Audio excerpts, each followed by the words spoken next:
Hello, my name is Devin Hayes, 23 years old. I'm a first-year student at the University of Colorado Law School living in Boulder, a small city nestled at the foot of the majestic Rocky Mountains. Boulder has a beauty that is both poetic and rugged, with tree-lined streets shaded by green pines, snow-capped mountains in winter, and air so fresh it feels like you're breathing in the entire world. But for me, this place is more than just its natural scenery. It's where I'm trying to find myself, trying to prove that I'm not the invisible person my family has always treated me as. I grew up in Castle Rock, a town a few hours' drive south of Boulder. Castle Rock is smaller, quieter, with red brick houses scattered along gently sloping streets, ancient oak trees, and an atmosphere where you can smell hay and freshly baked bread from the local bakery every morning. But for me, Castle Rock was never a warm place. It was where I always felt forgotten, like a long, silent shadow passing through my own home. My family, how should I put it, is a picture that looks beautiful from the outside but is full of cracks within.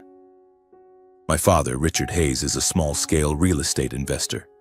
He's tall and lean with a sharp face and eyes that always seem to be calculating the value of everything. He's not the type for hugs or heart-to-heart talks.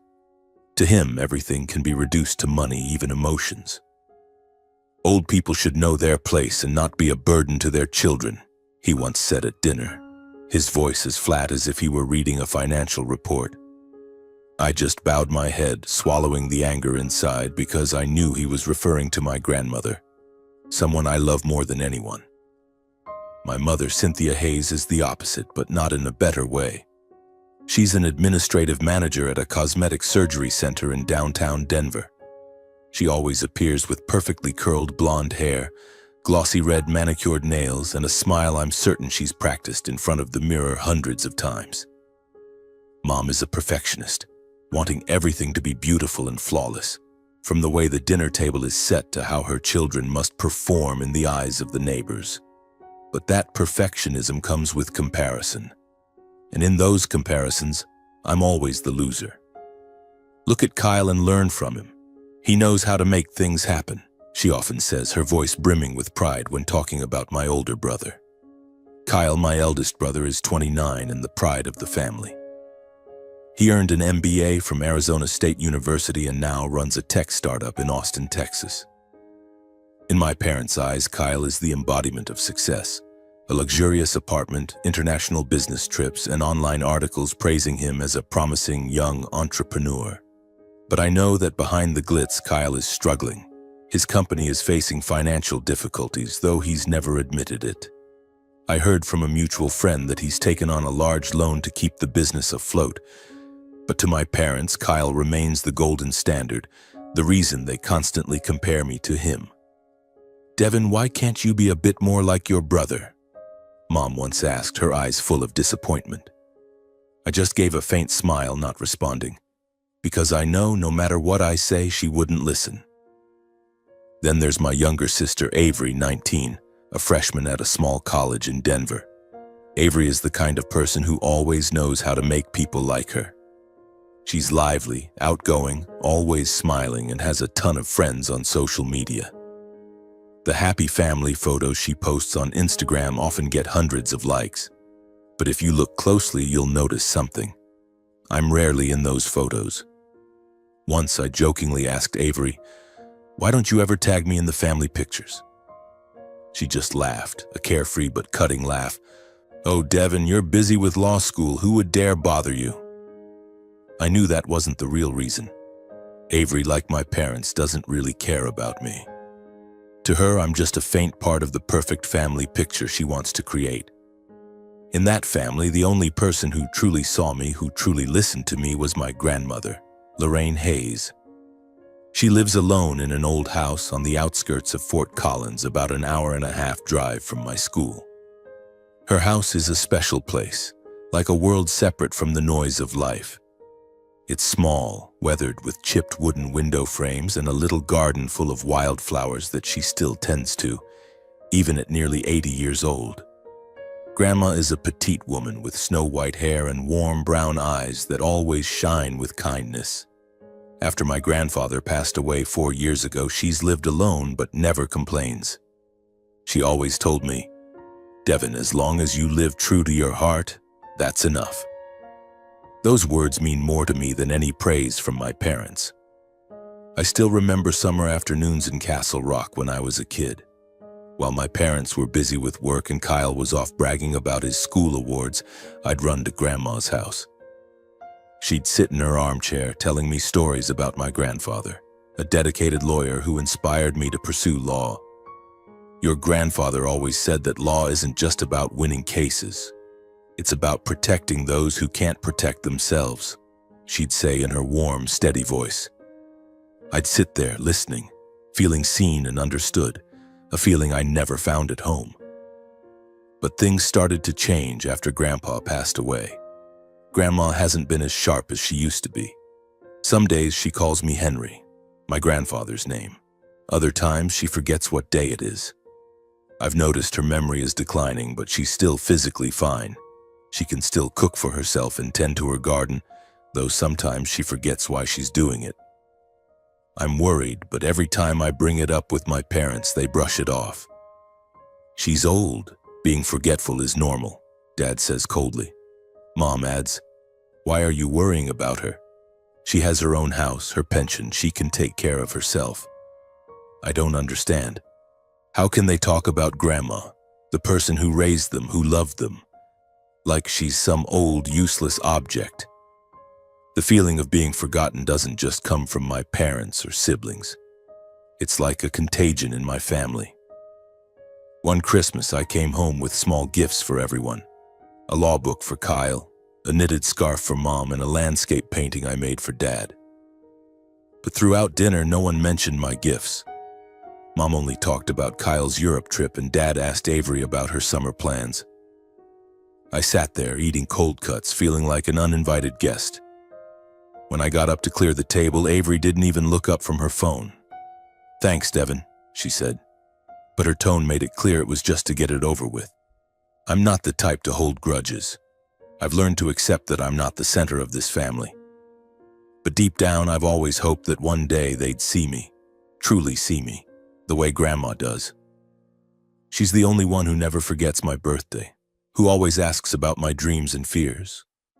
Every time I visit, she makes tea, sits down, and listens to me talk about law school, tough exams, or just an afternoon by the lake in Boulder watching the sunset. She never judges, never compares. To her, I'm not invisible.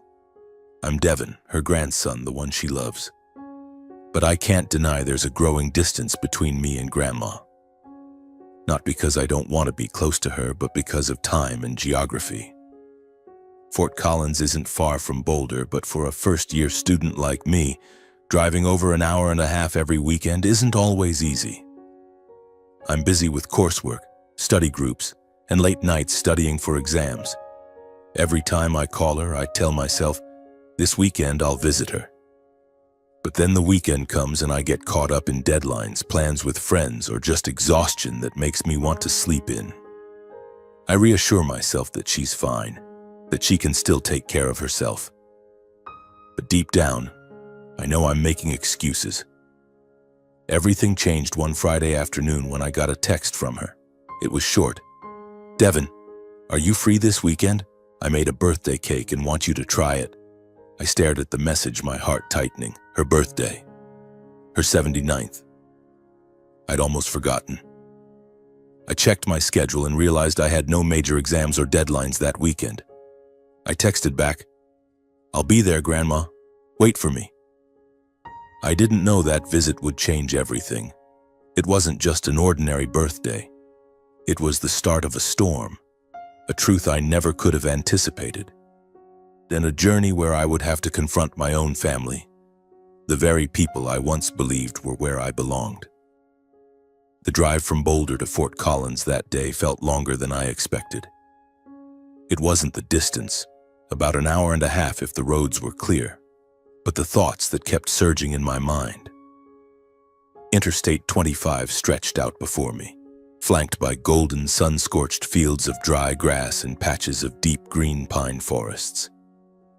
I turned on the radio, but no song could drown out the growing unease in my heart.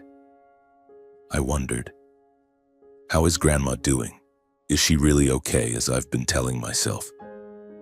And why, deep down, did I feel this trip wasn't just an ordinary birthday visit? I brought a small gift for her, a wooden photo frame I made during my spare time at my apartment.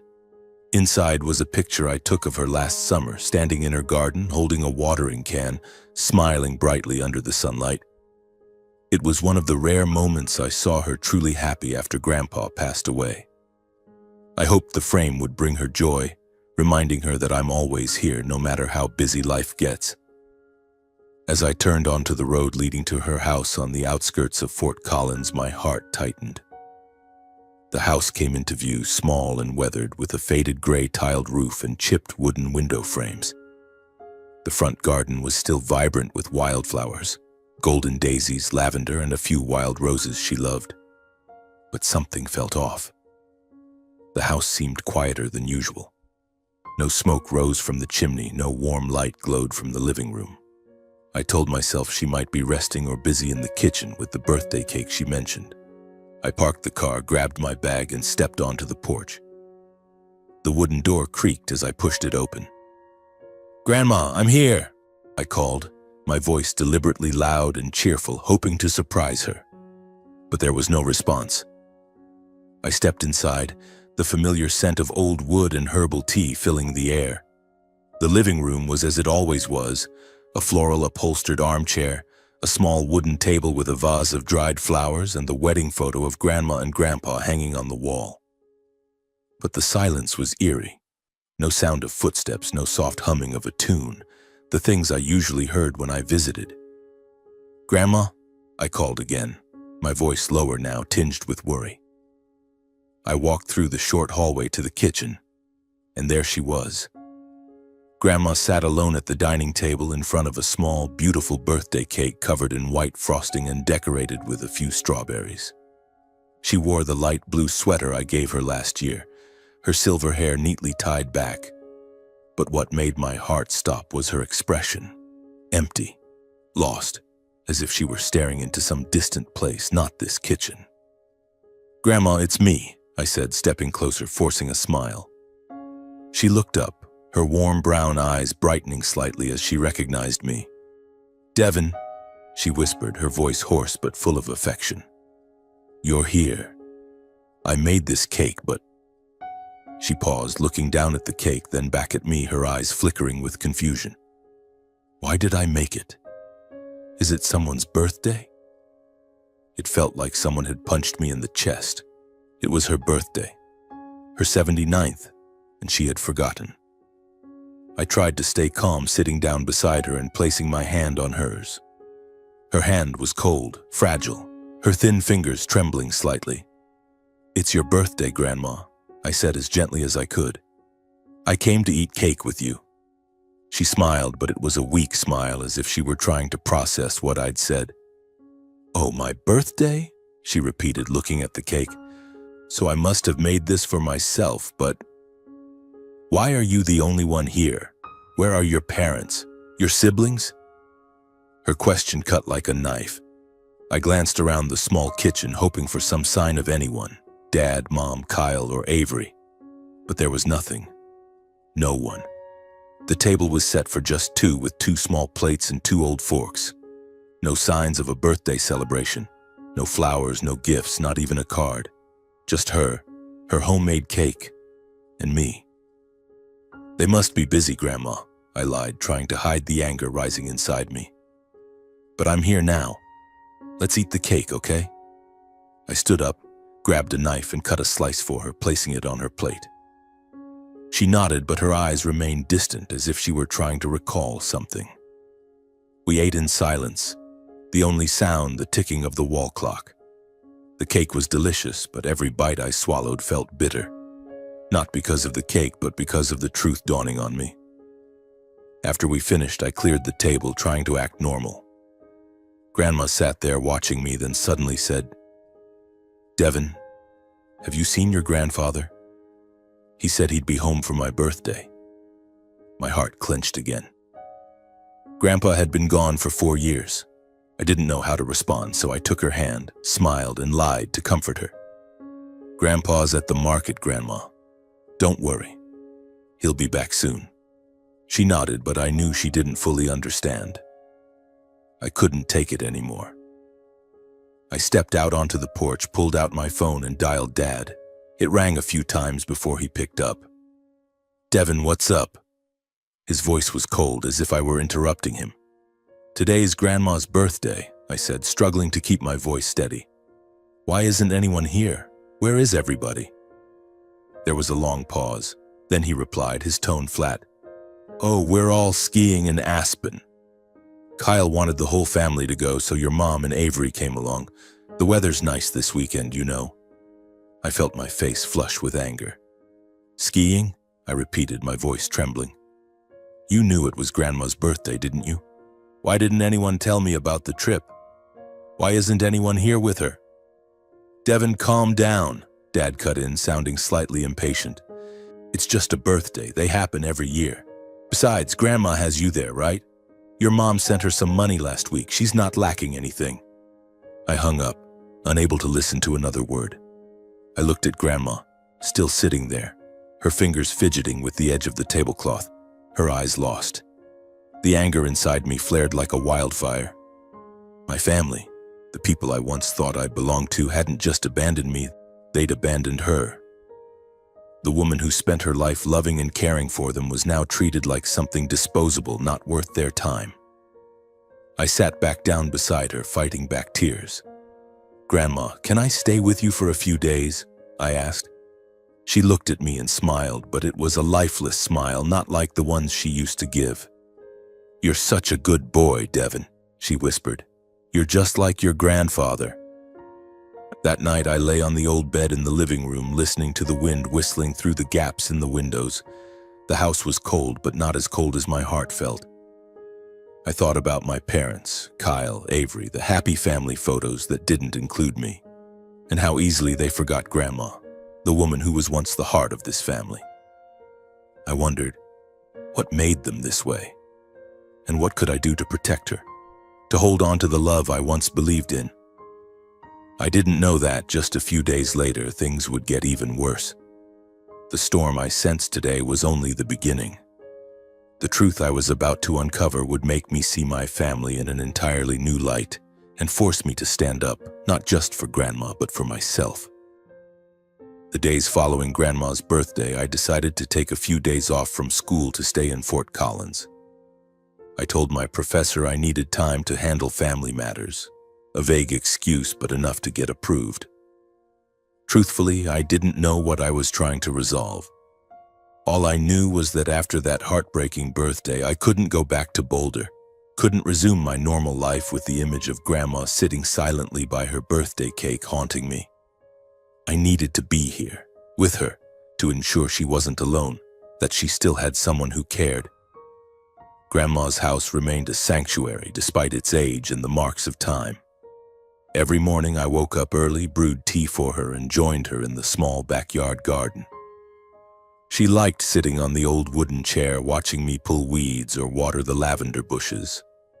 "You're good at gardening, Devin," she said, her voice frail but filled with pride.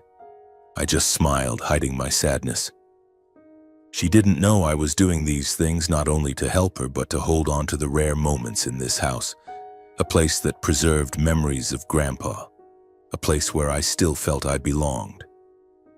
In the afternoons, as soft golden sunlight filtered through the windows, Grandma and I sat in the living room revisiting old stories.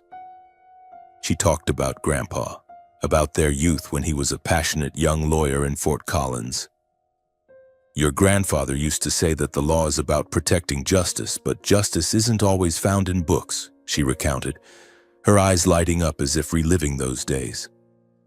I listened, memorizing every detail, knowing these stories were my connection to Grandpa, the man who inspired me to study law. But sometimes, mid-story, she'd pause, looking at me with a confused expression. "What's your name again?" she'd ask, her voice trembling. In those moments, I'd take her hand, smile, and say, "I'm Devin, your grandson, the one who will always be here to protect you." She'd nod, but I could see the bewilderment in her eyes. Her memory was slipping away piece by piece like puzzle fragments carried off by the wind. I tried to keep things normal. I cleaned the house, fixed a leaky kitchen faucet, and swept dried leaves off the porch. But every time I looked around, I couldn't shake a sense of unease. Something was wrong, as if the house were hiding a secret I hadn't yet uncovered. I started noticing small details. A few papers scattered on Grandma's desk, a brown envelope tucked in a drawer I'd never seen before. I didn't want to snoop through her things, but curiosity and worry compelled me to look. One morning, while Grandma was napping, I opened the envelope. Inside were some bank documents, bills, and a handwritten note. The handwriting wasn't Grandma's. It was sharp and rigid like my father's. The note was brief. "Meet the buyer, Tuesday, 10 a.m. I frowned, trying to make sense of it. Buyer? Buying what? I set the note down, telling myself it was probably related to one of Dad's small real estate deals in Fort Collins. Maybe he'd just used Grandma's desk to jot it down. But a small voice in my head warned, something's not right. On the last day before I planned to return to Boulder, I decided to clean more thoroughly so Grandma could live comfortably while I was gone. I was dusting the bookshelf in the living room when I heard a knock at the door. It was a firm, deliberate knock, not the gentle tap of a neighbor or mail carrier. I opened the door to find a middle-aged couple neatly dressed. The man wore a gray suit and held a leather briefcase, while the woman in a beige sweater offered a polite smile. "Hello," the man said, his voice even. "I'm Bob, and this is Susan Miller. We're here to take possession of the house." I froze, feeling as if I'd been doused with ice water. "Take possession of the house?" I repeated, my voice faltering. "This house isn't for sale. You must be mistaken." The man frowned, glancing at the woman beside him, then pulled a stack of papers from his briefcase. "No, we're not mistaken," he said, handing me a document. "We signed a contract to buy this house from Mr. Richard Hayes and Mrs. Lorraine Hayes. This is the deed of transfer signed by Mrs. Lorraine. We're here for a final inspection before moving in." The world around me seemed to stop. I took the paper, my eyes scanning the dense printed text, but one thing stood out. Grandma's shaky signature at the bottom. I recognized it immediately, uneven, slightly slanted like the one on my birthday cards. But why? Why would she sign a contract to sell her house? This house was everything she had, the place where she and Grandpa had lived their entire lives, where all their memories were kept. "My grandmother didn't sell this house," I said, my voice hardening. "There's got to be a mistake. My grandmother, she's not in a state to sign things like this." I felt my face flush, my hand crumpling the paper. Susan, the woman, looked at me with pity. "We're very sorry if something's unclear," she said. "But we worked directly with Mr. Richard. He said Mrs. Lorraine agreed to sell and she signed in our presence. We've already paid the deposit." My mind went blank. My father did this. I glanced back into the house where Grandma was still napping, completely unaware of what was happening. "Please wait here," I said, trying to keep my voice steady, then closed the door. I needed to talk to her. I gently touched her shoulder. "Grandma, can you wake up? I need to ask you something." She opened her eyes, looking at me with a sleepy gaze. "Devin, what's wrong?" she asked, her voice faint. I sat beside her bed, holding her hand, keeping my tone as gentle as possible. "Grandma, do you remember signing any papers recently? Papers about this house?" I asked, my heart pounding. She frowned, as if trying to dig through her memory. "Papers?" she repeated, her voice vague. I don't quite remember. A few days ago, Richard came by with someone. They told me to sign something." Her words stabbed through my heart. I stood up, a mix of anger and pain surging within me. My father had taken advantage of her. He'd exploited her confusion to make her sign a contract she didn't understand. This house, where she'd lived her whole life, where she and Grandpa built every memory, had been sold behind her back, behind mine. I returned to the door where the couple was still waiting.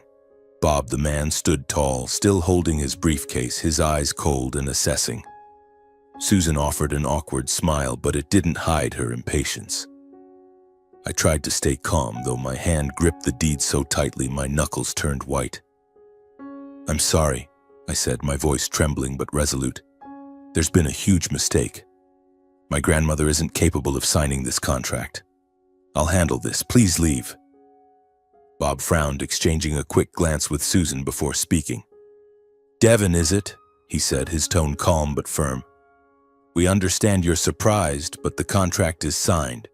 Everything is legal, notarized. 1 week from now, we'll be moving in.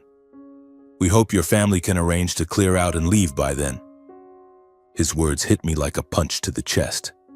"1 week?" I repeated, my voice breaking. "You don't understand. This is my grandmother's house. She'd never want to sell it." My face burned, my breathing quickened. Susan stepped forward, her voice softer but still resolute. "We're very sorry, Devin," she said. "But we worked directly with Mr. Richard Hayes. He said Mrs. Lorraine agreed and she signed in our presence. If there's an issue, you should talk to your father." I wanted to scream, to throw the deed in their faces, to tell them they were destroying my grandmother's life. But Bob's cold, unyielding gaze silenced me. I knew arguing with them now wouldn't solve anything. "Thank you for letting me know," I said, my voice dry. "I'll take care of this." I slammed the door shut, not waiting for their response, and leaned against the old wooden door, feeling the world collapse beneath me.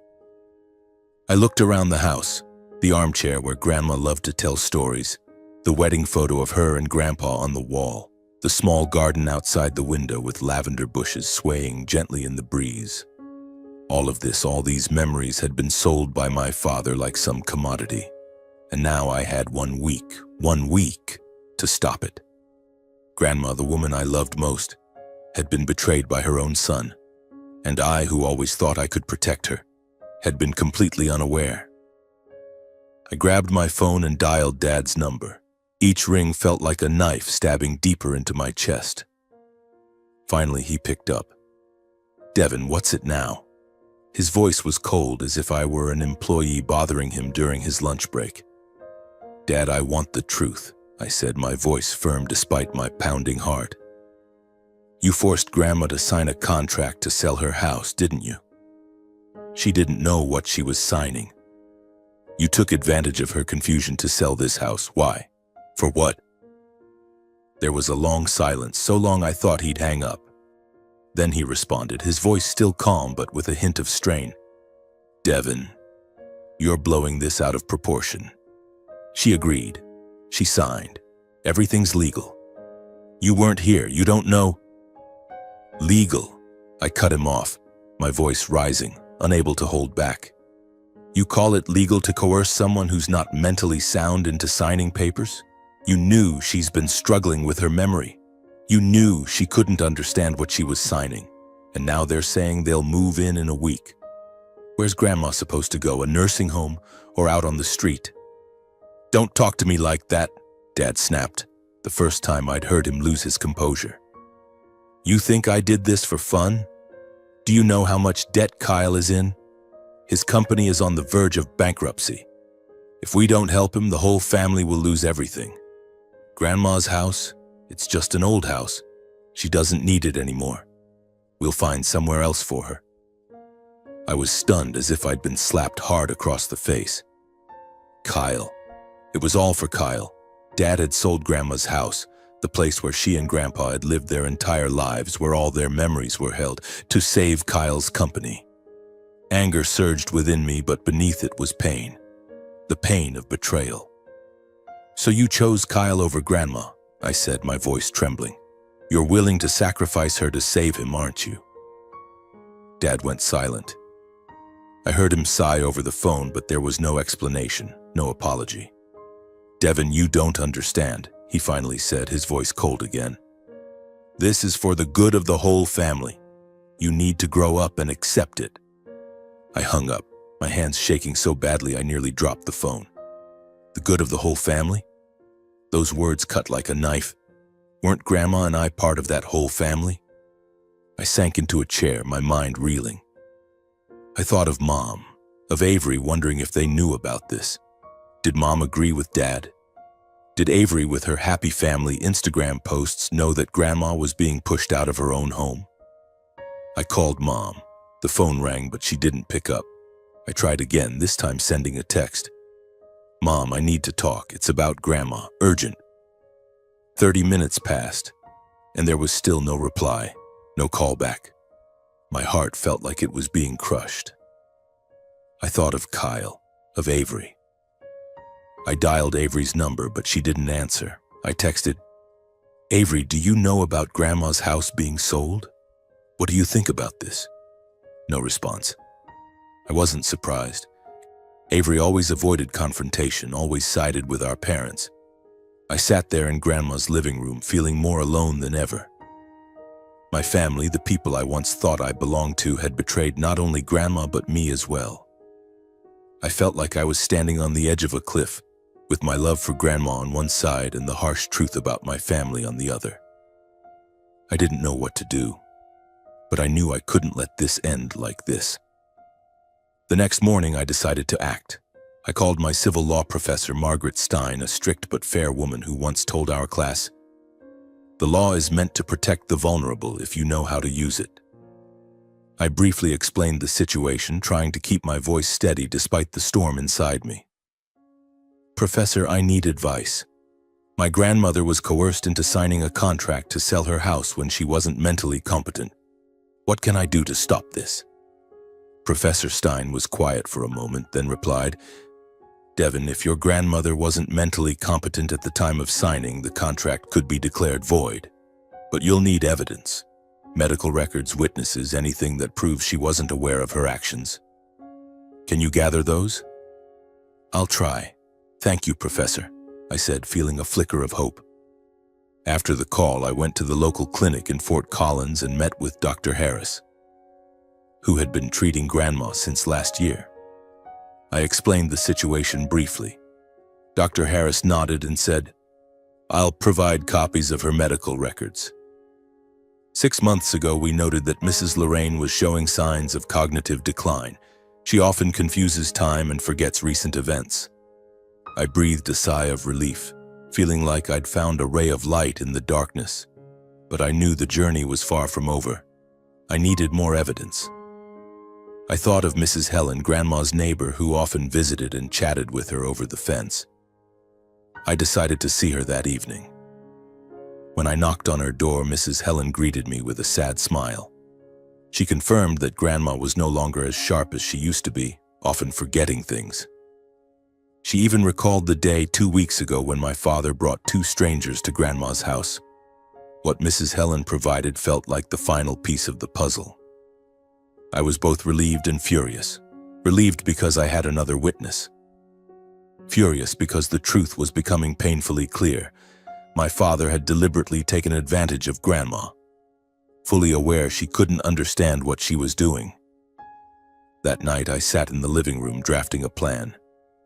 I would gather all the evidence, medical records, Mrs. Helen's testimony, and if necessary, I'd ask for help from the couple buying the house. But 1 week wasn't enough time to prepare. I decided I'd bring Grandma to stay temporarily at my student apartment in Boulder while I worked to stop the transfer.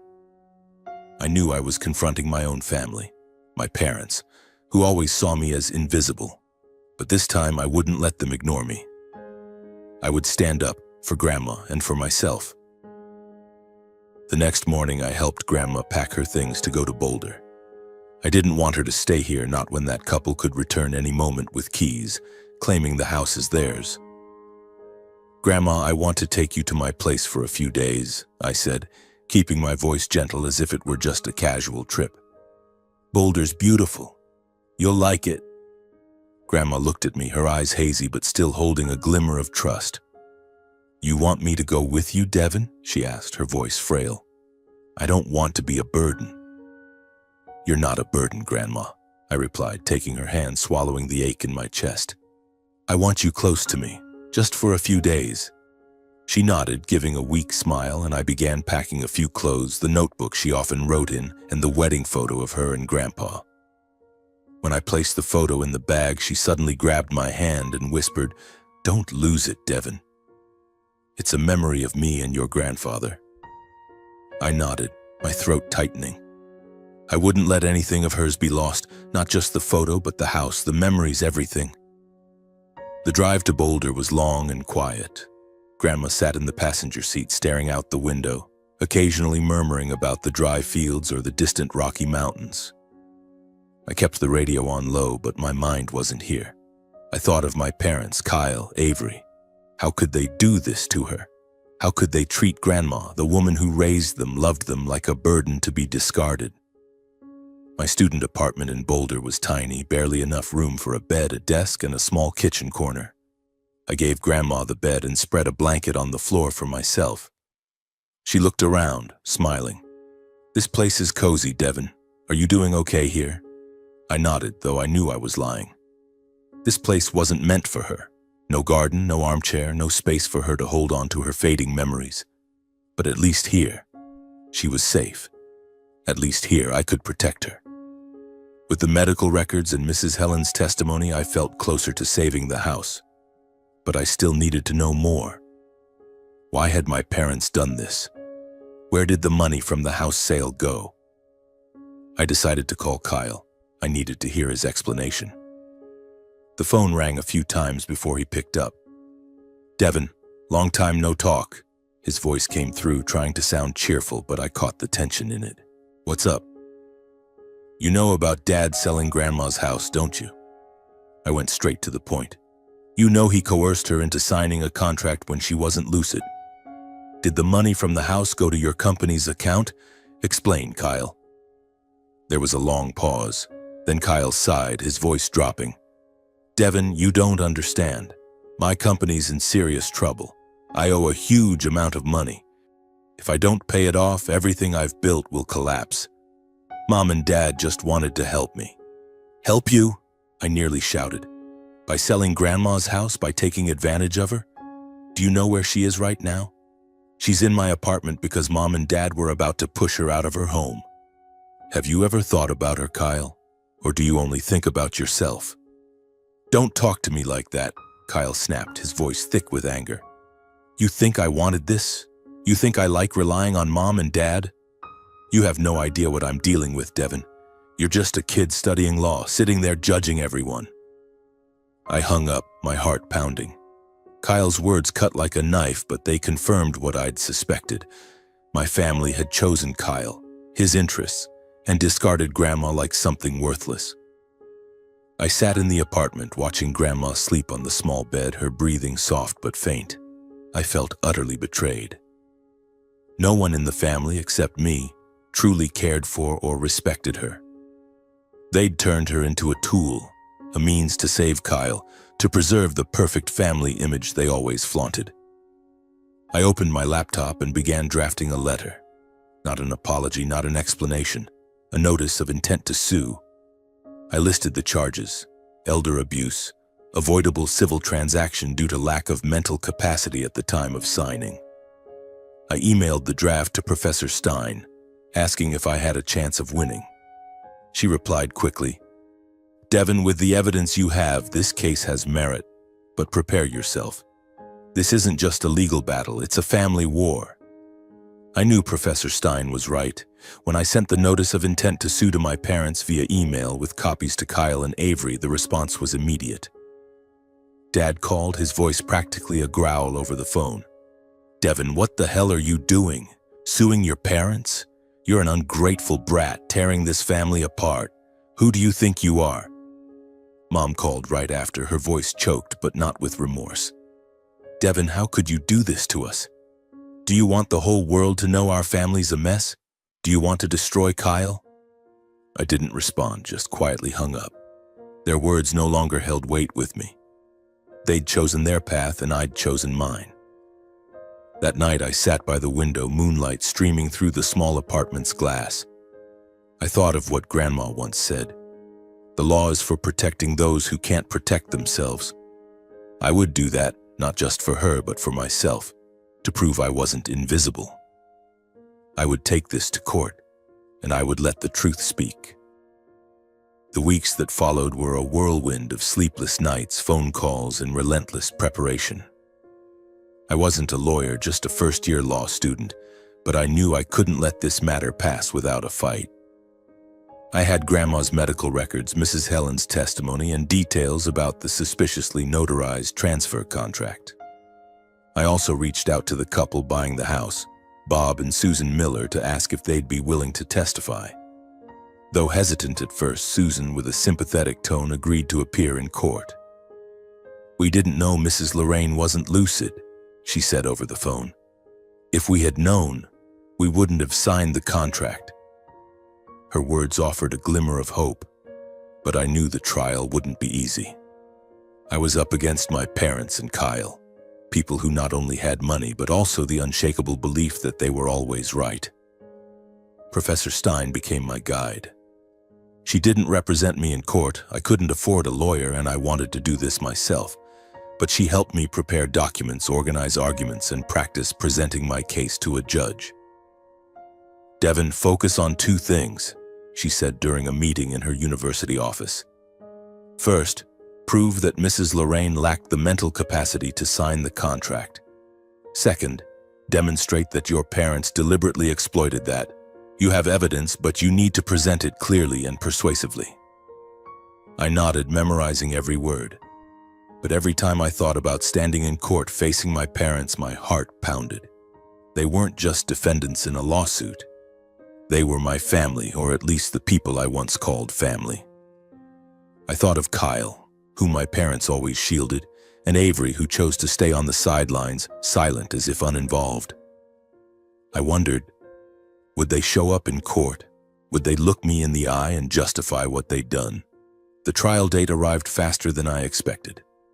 The Fort Collins courthouse was small but solemn, with dark wooden walls and rows of benches for spectators. I wore an old suit, feeling uneasy in the stiff attire, but reminding myself I needed to look professional. Grandma sat beside me, wearing the light blue sweater I'd given her, her silver hair neatly tied back. She looked small, fragile. I didn't want her to go through this, to hear the painful truths, but I had no choice. This was the only way to protect her. My parents were there early, seated on the other side of the courtroom with a lawyer in a sleek black suit, impeccably pressed. Kyle wasn't there, probably too busy with his crumbling company. Avery's absence didn't surprise me either. She always steered clear of trouble. The courtroom fell silent as the judge, a middle-aged woman with sharp eyes, entered. She struck her gavel, and the trial began. I stood, my voice trembling at first but growing stronger as I spoke. "Your Honor," I began, "I stand here today to request that the court declare the contract transferring my grandmother's house, Mrs. Lorraine Hayes, null and void. My grandmother has been diagnosed with cognitive decline and lacked the mental capacity to sign the contract. My parents, Mr. Richard and Mrs. Cynthia Hayes, exploited this condition to coerce her into signing without clearly explaining the contract's contents. I presented the medical records with documents from Dr. Harris detailing Grandma's cognitive decline diagnosis. I submitted Mrs. Helen's testimony, her neighbor's account. Susan, the buyer, was also present that day. She took the stand, hesitant but honest, confirming, "Mrs. Lorraine didn't seem well the day she signed the contract. She asked several times who we were, and Mr. Richard had to prompt her to sign. I don't think she understood what was happening." My parents' lawyer, a tall man with a deep, confident voice, stood to counter. "Your Honor, my clients, Mr. Richard and Mrs. Cynthia Hayes, acted in Mrs. Lorraine's best interests. Mrs. Lorraine signed the contract willingly, and it was legally notarized. There's no evidence of coercion. Furthermore, the Hayes family had planned to arrange care for Mrs. Lorraine in a high-quality nursing facility. The plaintiff, Devin Hayes, is merely an inexperienced law student blowing this out of proportion due to personal emotions." His words stung like a blade. I felt my face flush, but I forced myself to stay calm. I knew he was trying to discredit me, but I wouldn't let him. When my turn came, I stood again, my voice firmer. "Your Honor, this isn't about personal emotions. This is about justice. My parents knew my grandmother wasn't lucid, yet they pressured her to sign a contract to fund my brother's failing company. They didn't consult her, didn't explain anything to her, and didn't care where she'd go after losing her home. I have evidence that the money from this transaction went to my brother's company account, not to my grandmother. Then it was Grandma's turn to testify. I didn't want her to take the stand, but Professor Stein had said her testimony was critical. I helped her up, holding her hand as she walked to the stand. She looked small under the courtroom's harsh lights, but there was a quiet strength in her posture. The judge, with a gentle tone, asked, "Mrs. Lorraine, do you remember signing papers to sell your house?" Grandma looked at the judge, her eyes hazy. I'm not sure," she said, her voice trembling. "My son Richard told me to sign something. I thought it was bank papers. I don't remember clearly." She paused, her eyes welling up. "But that's my house. My husband and I lived there our whole lives. I never wanted to leave." Her words hit the courtroom like a hammer. I glanced at my parents. Mom bowed her head lower, clutching her purse tightly. Dad maintained his cold expression, but I saw the corner of his mouth twitch. Their lawyer tried to argue that Grandma was still lucid at the time of signing, but Susan's testimony, the medical records, and Mrs. Helen's statement weakened their case. The trial dragged on all day, each minute feeling like a year. When the judge called a recess to deliberate, I helped Grandma to a bench in the hallway. "You did great, Devin," she said, her voice faint but proud. I smiled, though a storm of emotions raged inside me: anger, pain, and hope. That afternoon, the judge returned with her ruling. "Based on the evidence presented," she said, her voice clear and authoritative, "the court declares the contract transferring Mrs. Lorraine Hayes' house null and void, as she lacked the mental capacity at the time of signing. Furthermore, the court grants temporary guardianship to Devin Hayes to ensure Mrs. Lorraine's best interests." The courtroom fell silent for a moment. Then I heard Mrs. Helen's sigh of relief from the spectator benches. I held Grandma's hand, feeling her squeeze mine tightly. I looked at my parents. Dad stood and left the courtroom without looking at me. Mom followed, her head still bowed. They didn't say a word, but I knew they'd lost. Not just in court, but to the truth they'd tried to hide. As we left the courthouse, the afternoon sun was fading over the Rocky Mountains. I helped Grandma into the car, feeling a mix of relief and pain. I had won, but the cost was a rift with my family. I didn't know if I still had a family after today. But when Grandma looked at me, smiled, and said, "You're my pride, Devin," I knew I'd done the right thing. The truth had been laid bare, and I'd kept my promise to her. And to Grandpa, who taught me that the law is for protecting those who can't protect themselves. The drive from Fort Collins back to Grandma's house that day felt longer than usual. Not because of the distance, but because of the heavy thoughts weighing on my mind. Grandma sat in the passenger seat, her frail hands resting on her lap, her gaze dreamy as she looked out the window. The Rocky Mountains loomed faintly in the twilight, their snow-capped peaks glinting as a reminder that the world kept moving, even as my heart was in turmoil. I had won the lawsuit, and Grandma's house had been restored to her ownership, but this victory didn't bring complete joy. I thought of my parents, Kyle, Avery, the people who left the courtroom without so much as a glance back at me. They were my family, but now I wasn't sure if I still belonged to them. When we arrived at the house on the outskirts of Fort Collins, I parked in front of the gate, looking at the small garden where the lavender bushes still swayed resiliently in the breeze. The house seemed to be waiting for our return. The faded gray tiled roof, the chipped wooden window frames, and the armchair in the living room where I knew Grandma would sit as soon as we stepped inside. I helped her out of the car, setting her bag down on the floor. She looked around, her eyes brightening slightly, as if recognizing the place for the first time in a long while. "This is our home, isn't it, Devin?" she asked, her voice soft but filled with emotion. "Yes, Grandma," I replied, smiling. "This is your home, and it will always be your home." I led her to the armchair, helped her settle in, and brewed a cup of her favorite herbal tea, a gentle blend of mint and chamomile. As I placed the cup in her hands, she grasped mine, squeezing lightly. "You're a good boy, Devin," she said. "Just like your grandfather when he was young." Her words made my heart ache. I knelt beside her, looking into her warm brown eyes, now often lost in confusion. "Grandma, I'm going to stay here with you for a while," I said, my voice hoarse. "I want to make sure you're okay." She smiled, but I saw the uncertainty in her eyes. "You don't need to do that, Devin," she whispered. "I don't want to be a burden." "You're never a burden," I said, fighting back tears. "You're the most important person to me." And I meant it. Over the past weeks, as I fought to save this house, I realized that Grandma wasn't just someone I wanted to protect. She was the only person who truly saw me, who loved me without comparison or judgment. The decision to stay in Fort Collins wasn't easy. I knew it meant putting law school in Boulder on hold, setting aside the dreams of a grand career I'd once cherished. But as I looked at Grandma sitting there with her tea, I knew I couldn't do otherwise. Law school would still be there, but Grandma wouldn't. Her time was slipping away, day by day, memory by memory, and I wanted to be with her, holding on to the moments we had left. In the days that followed, I reorganized my life around her. I brought a few clothes and books from my Boulder apartment to her house. I called Professor Stein, explaining that I needed to take a semester off to care for Grandma. She was silent for a moment, then said, "Devin, you've accomplished something many seasoned lawyers couldn't. You protected someone who needed it.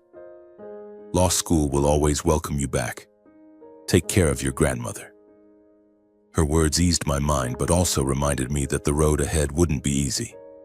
I started a new routine in Fort Collins. Each morning I woke early, brewed tea for Grandma, and joined her in the garden.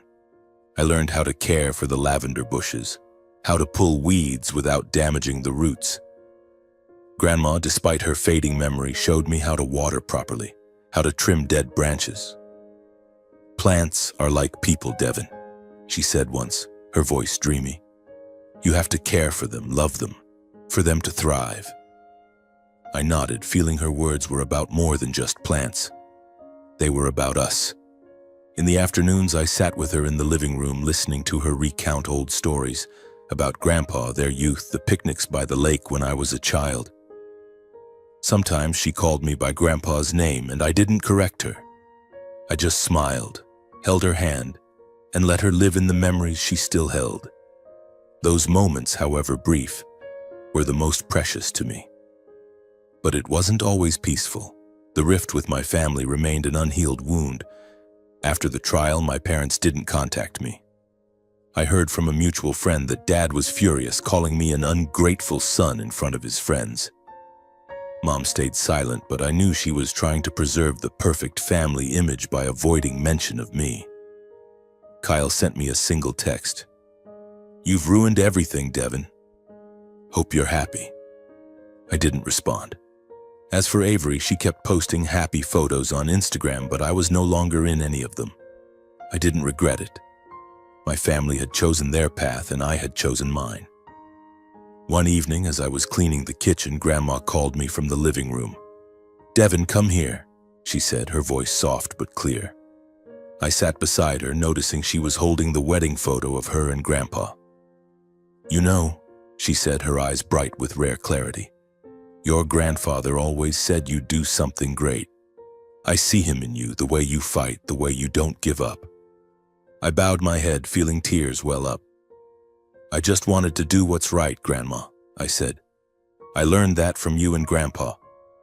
She smiled, then suddenly called me by Grandpa's name. "James, you always make me proud." I didn't correct her. I just held her hand, letting her live in that moment where she and Grandpa were still together. In the months that followed, I began reflecting on the lessons this journey had taught me. I learned that family isn't just those bound by blood, but those who truly see you, who truly love you. I learned that justice isn't just about winning a lawsuit, but about standing up for what's right, even at a painful cost.